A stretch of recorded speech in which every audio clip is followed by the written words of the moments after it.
All right, welcome to Cahill's Crossing on the East Alligator River here. Absolutely beautiful river.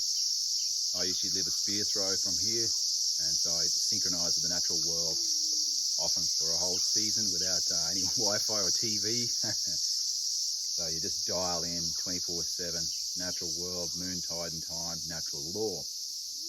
And then I use that as a sieve to then go back and read research, do more study in human behaviour. I read a lot in this period of time too, and that gives me just a natural cleanser. If I think things aren't quite right subconsciously, I'll just read more, and then I'll learn more in the natural world to see, well, what do these animals do? What are these humans doing? Does it not feel right? And if you were Edward de Bono, you might call that a different hat on. Okay, beautiful. 6 weeks ago, 50 crocodiles all around here feeding. An absolutely epic scene I've been filming since 2012. Thousands and thousands of hours, thousands of sessions. Mosquito-filled nights, sweat. Oh, seriously. 40-degree days. You can see that cloud building up in the background. So it's, Aboriginal season of Gunumlang here, pronounced 3 different ways that I know of. October-ish to December, pre-monsoon, and hot, really humid, 37 to 40 odd degrees. Storms this week forecast, a few more storms this year, so it's been an intermediate year. It's not been dry, otherwise there'd be no water here now to be flowing underneath. It's not been super wet, like 8 inches of rain just dumping down. It's been in between. It's good. One fish struck today, 3 or 4 hours casting, trying to catch one fish with one cast, turn up and do that to synchronise with the natural world, like Aboriginal Australians, the original hunters or first peoples around the planet, the first Olympians, the first Jedis, okay, the first geniuses. If you didn't master this system, you didn't survive, okay? So it's a profound culture. Genius laid within the culture, actually. Was a World Heritage listed for its culture here, and also the natural world is listed as well. So just a beautiful combination. Ooh, it's a nice little breeze.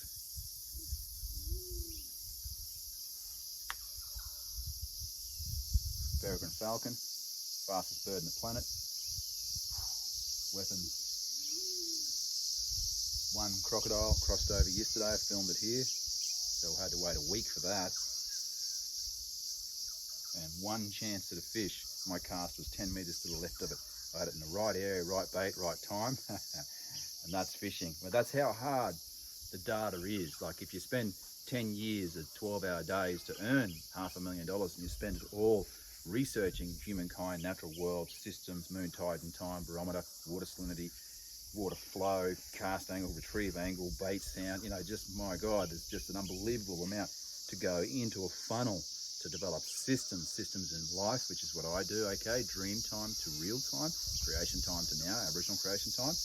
And that might roll out as how to view crocodiles, when to view them, how to take photos of them, freeze framing 1/2000th of a second here with my camera gear that's all down there.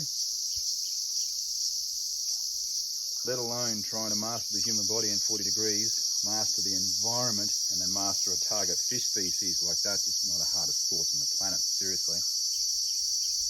But it gives you a deep, complex, layered knowledge from white belt to black belt. And then you synchronize that with the person in front of you, whatever level they're at, and you just give them the information they need to do what they need to do, okay? Information is currency here, not just money. We're a different system here, not a pyramid sort of structure, we're more circular. And knowledge is earned usually through sometimes 6 ceremonies here, which is genius level system again. Beautiful system. I'll talk more about that in the future. That's the Aboriginal people, Aboriginal Australian system, okay? And that other system you might call Excel spreadsheet land. I learned at university, say sports coaching, performance psychology, performance physiology. As a strength and conditioning, I've been reading all that stuff since the age of 11 anyway. Yeah, pillars of performance, technical, tactical, physical, mental, into a lifestyle for a different person, different times in life, different loadings, different recoveries, different training times, afternoon people, morning people, all tapered, and that's high performance second. Here it's 1/2000th of a second. You freeze framing water droplets, mullet, crocodile jaws. You have to predict it before it happens, so you have to know nature, know the natural world, know the triggers on an animal to do it. Yeah, not easy. And then everything has to be in focus. mullet. We have mullet just moving around here. I wouldn't be surprised if a fish gets snapped in a minute. Implosion feeder, barramundi, lateral line that Jacques Cousteau was talking about for decades. Oh, black cockatoos. Just landed here.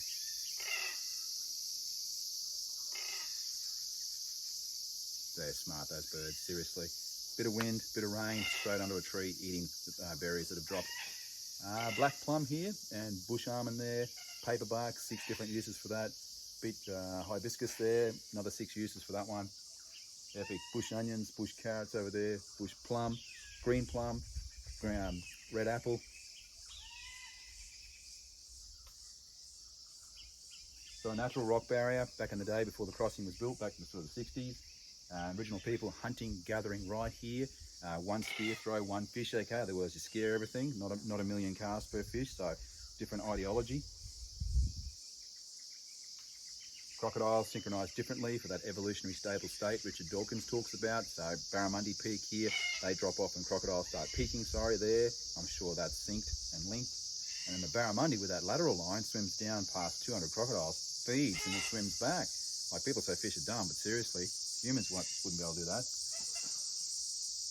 And then by the time they've had fishing pressure on them here for a certain period of time, some people that fish here 100 days straight can't catch fish because the fish behaviour changed. So you have to change with that. So you have to plan ahead of time, okay, and be thinking. So that's the complexity within the system.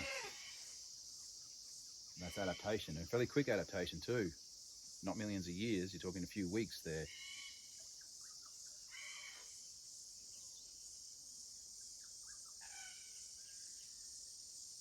White cockatoos feeding.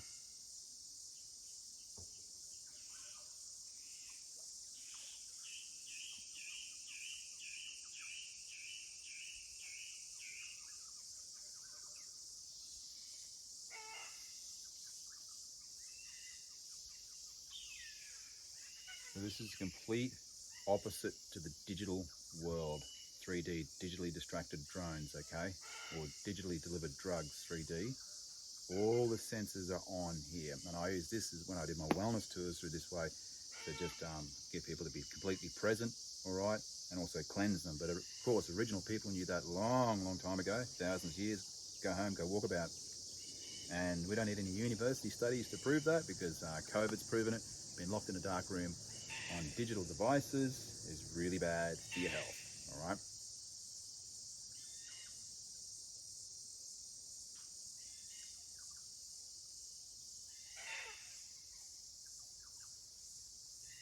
Epic part of the world to appreciate the natural world, but also to learn more about it if you take the time. All right, I might just hit stop now. That's part 1 of this clip. Introduction to Cahill's Crossing here on the East Alligator River. Cahill National Park this side, Arnhem Land that side. My name's Lyndon Anlezark. I live up here, born down that way in Catherine, be buried on the cattle station next to my dad at Minaroo by the Bullman people. And yeah, it's just an honour to be talking to you guys. Hopefully you'll support me.